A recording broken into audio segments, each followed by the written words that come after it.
দেখেন আমরা এই লগোটা কিভাবে বানাবো? হ্যাঁ, দেখেন এই লগোটা বানানোর জন্য প্রথমে একটা রেক্টেঙ্গুলার টুলস নিতে হবে। কি নিলাম?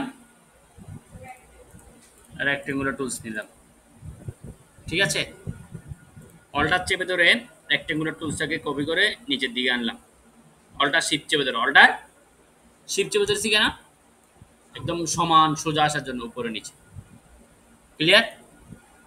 দুইটাকে সিলেক্ট করলাম, ব্লেন্ড টুলসে গেলাম, স্টেপেসিফাই স্টেপস ৮ দিলাম বা ৬ দিলাম বা ৪ দিলাম। দেওয়ার পরে এখানে একটা ক্লিক করলাম, এখানে একটা ক্লিক করলাম। কি হয়ে গেছে? বেশি হয়ে গেছে না? স্পেসিফাই স্টেপ ৬ দিই, তাহলে কমছে? আরও দিতে কম দিতে পারবো। স্টেপের স্টেপ ৪, এই ৫। ঠিক আছে, ওকে দিলাম। তারপর অবজেক্ট ব্লেম ম্যাশ, কোথায় আসছি? আবার দেখেন, object and block make and warp, make with warp, object and block make with warp, make with warp। Hello ভাইয়া, একটু পরে আসবো, একটু পরে আসবো। রাইস কি দিলাম? রাইস।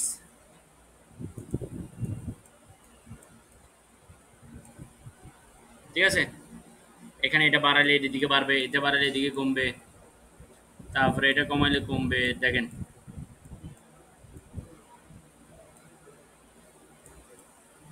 বাড়ালে কমাইলে কি হচ্ছে? কমতেছে, বাড়তেছে। হয়েছে? তারপর ডিরেক্ট সিলেকশন টুলসে আসি।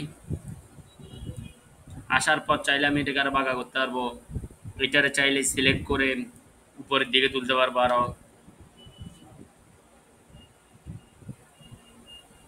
ঠিক আছে, এটাকে চাইলে এদিকে যাইতে পারবো, এটাকে চাইলে উপরের দিকে আরো তুলতে পারবো। বুঝতে পারছি? তারপরে পুরো শেপটাকে চাইলে আরো বড় করতে পারবো। ঠিক আছে, তারপর একটা ইলিপস টুল নিই, আর একটা রেক্টেঙ্গুলার টুলস নিই।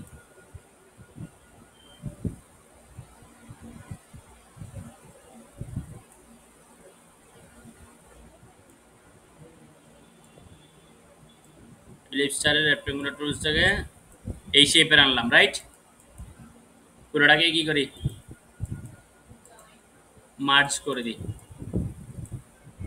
মার্জ করার পরে আমি এটাকে আরেকটু বড় করি।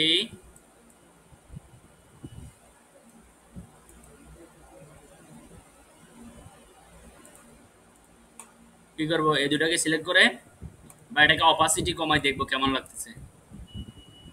নাহলে আরো আরেকটু এদিকে সেদিকে নাড়াতে পারি।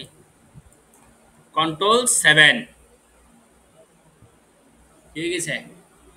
Clipping marks, clipping marks. তারপরে এখানে জিএম দিলাম। ঠিক আছে, কন্ট্রোল-জি দিয়ে গ্রুপ করলাম। ঠিক আছে, এরপরে আমি এটাকে এক্সপোর্ট করি, এক্সপোর্ট এস ওয়েব ডেস্কটপ।